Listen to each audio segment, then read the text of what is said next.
ప్రేమగల తండ్రి, జీవాధిపతి యేసుక్రీస్తు వారి పరిశుద్ధమైన దివ్యమైన శ్రేష్టమైన నామంలో ఈరోజు సంఘ ప్రార్థనలో సహాయపడండి, వాక్యం ద్వారా మాట్లాడండి. యేసు ప్రభు నామంలో స్తుతించి ప్రార్థించి అడిగి వేడుకొంచున్నాం తండ్రి, ఆమేన్. దేవుని వాక్యంలో నుండి ప్రార్థన కొరకు మత్తయి సువార్త 5వ అధ్యాయం, మత్తయి సువార్త 5వ అధ్యాయము 43-44. నీ పొరుగు వారిని ప్రేమించి నీ శత్రువులను ద్వేషించమని చెప్పబడిన మాట మీరు విన్నారు కదా. నేను మీతో చెప్పినదేమనగా, మీరు పరలోకమందున్న మీ తండ్రికి కుమారులై ఉండునట్లు మీ శత్రువులను ప్రేమించుడి, మిమ్మల్ని హింసించు వారి కొరకు ప్రార్థన చేయుడి. చదవబడిన లేఖనం ప్రభు మన వెనుకల్లో దీవించి ఆశీర్వదించి ప్రభు మనతో మాట్లాడును గాక. ప్రభు యేసుక్రీస్తు వారు కొండ మీద ప్రసంగం చాలా విలువైనది, చాలా విషయాలు చెప్పబడి ఉన్నాయి.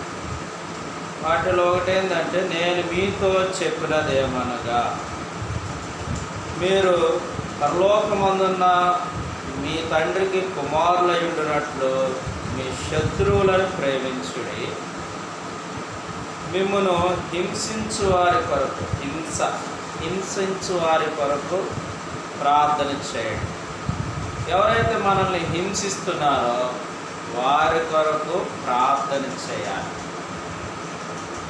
మరి దేవుని వాక్యంలో మనకి హెబ్రీయులకు రాసిన పత్రిక 11వ అధ్యాయంలో మనం చదివినప్పుడు అనేక మంది అనేక రకాలుగా దేవుని పిల్లలు, ప్రవక్తలు, దైవజనులు, లేకపోతే దేవుని పిల్లలైన వారు అనేక రకాలుగా హింసించబడ్డారు. పౌలు గారు కూడా సంఘముని హింసించినాడు కదా. ఆయన సౌలుగా ఉన్నప్పుడు ఆ తర్వాత అదే సంఘము కొరకు ఆయన ఎంతో హింసించబడ్డాడు. అయితే అంతకుముందు అదే సంఘాన్ని హింసించినాడు.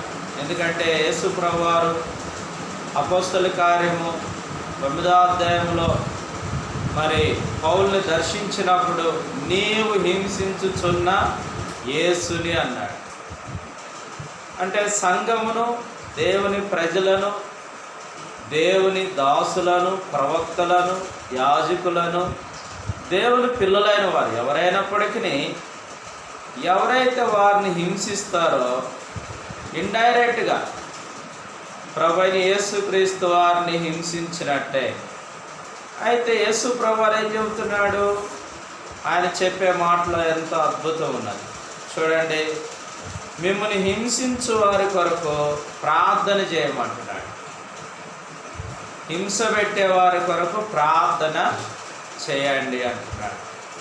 మనల్ని ఎవరైతే హింస పెడతారో, ఎవరైతే బాధ పెడతారో, ఎవరైతే దుఃఖ పెడతారో, ఎవరైతే ఏడిపిస్తారో, ఎవరైతే ఏ పరిస్థితి అయితే మనకి బాధకరంగా దుఃఖకరంగా ఉంటుందో ఆ పరిస్థితి కొరకు మనం ఏం చేయాలంటే ప్రార్థన చేయాలి. ఇప్పుడు మన దేశాన్ని హింసిస్తున్న కరోనా తెగులు అనే దాన్ని తీసివేయమని ప్రార్థన చేయాలి. అనేక కుటుంబాల్లో నెమ్మది లేకుండా చేస్తున్నది ఈ తెగులు కొరకు. ఈ తెగులు ద్వారా అనేకులు హింసించబడుతున్నారు.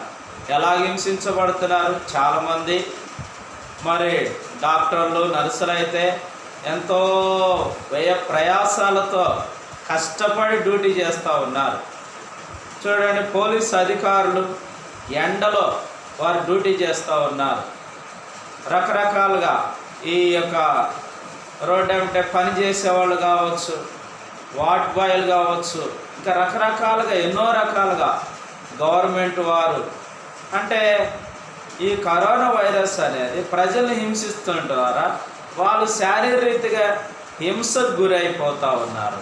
అంటే ఈ కరోనా అనేది నాశనం అయిపోవాలని మనం ప్రార్థన చేసినప్పుడు ఎవరైతే చెప్పుకున్నా వీళ్ళందరికీ హింస అంటే బాధ లేకుండా చాలా సంతోషంగా రిలాక్స్ అవటానికి ఉపయోగపడతారు. అందుకనే దేశాన్ని, కుటుంబాలను నెమ్మది లేకుండా చేస్తున్న ఈ కరోనా కొరకు ప్రార్థన చేయాలి.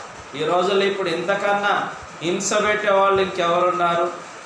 అందుకొరకు మన ప్రార్థన భారం ఏంటంటే, ఎవరైతే మనల్ని హింసిస్తారో, అయితే కరోనా వైరస్ ఒక మనిషి రూపంలో లేకపోవచ్చు, ఒక కీటకం రూపంలో ఉండొచ్చు, అయితే ఒక పురుగు రూపంలో ఉన్నది. దాని కొరకు ప్రార్థన ఏమని ప్రార్థన చేయాలి? ఆ పురుగు యేసు నామంలో కాల్చివేయబడాలని. ప్రభువైన యేసుక్రీస్తు వారు ఆయన రక్త ప్రోక్షణి దేశం మీద ఉంచాలని, ఆయన యొక్క శిలువలో చిందించిన అమూల్యమైన, నిర్దోషమైన, నిష్కలంకమైన రక్త ప్రోక్షణ ఈ యొక్క రాష్ట్రం పైన, మన పట్టణం పైన, లేకపోతే భారతదేశం పైన ఉండాలని ప్రార్థన చేయాలి. అన్ని రకాల ప్రజలు క్షేమం కొరకు మనం ప్రార్థన చేయాలన్నమాట. అప్పుడు హింస అనేది తగ్గిపోతుంది అనమాట. అంటే బాధ అనేది తగ్గిపోతుంది. చూడండి ప్రియులారా, మనం గుర్తుపెట్టుకోవాల్సింది, యేసు ప్రభువారు చెప్తా ఉన్నారు, మిమ్మల్ని హింసించే వారి కొరకు ప్రార్థన చేయడి. మనల్ని హింసించే ఆ భయంకరమైన శత్రువు కార్యం, సైతాను కార్యం లయమైపోవాలని యేసు నామంలో మనం ప్రార్థన చేసేవారం ఉండాలి. ప్రభువైన యేసుక్రీస్తు వారి యొక్క నామంలో మనం భారముతో ప్రార్థన చేసేవారం ఉండాలి. ప్రార్థన ఎదుట ఏ శక్తి నిలవలేదు, ఏ రోగం నిలవలేదు, ఏ కీటకం కూడా నిలవలేదు. ప్రార్థన అనేది అంత బలమైనది. మనం ప్రార్థన చేస్తున్నాం కాబట్టి నమ్మాలి, విశ్వసించాలి. దేవుడు తప్పకుండా మన ప్రార్థన వింటాడు, ప్రార్థన విని జవాబిస్తాడు. నిరీక్షణతో ఎదురు చూడాలి.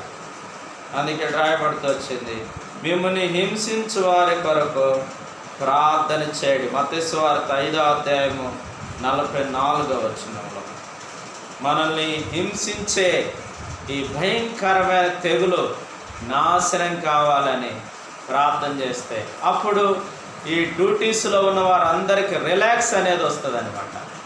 అంటే ఆ శత్రు, కరోనా రూపంలో ఉన్న శత్రు నాశనం అయిపోతే ఈ ఎన్ని రకాలుగా హాస్పిటల్లో డ్యూటీస్ చేస్తున్న వారందరికీ, పోలీస్ అధికారులకి, గవర్నమెంట్ అధికారులకి, లేకపోతే డాక్టర్స్కి, నర్సులకి, అనేకులకి, బీదవారికి, ఉద్యోగం లేని వారికి, డబ్బులు లేని వారికి, ఆర్థికంగా బాధపడుతున్న వారికి అందరికీ ఉపశమనం కలిగిద్ది అన్నమాట.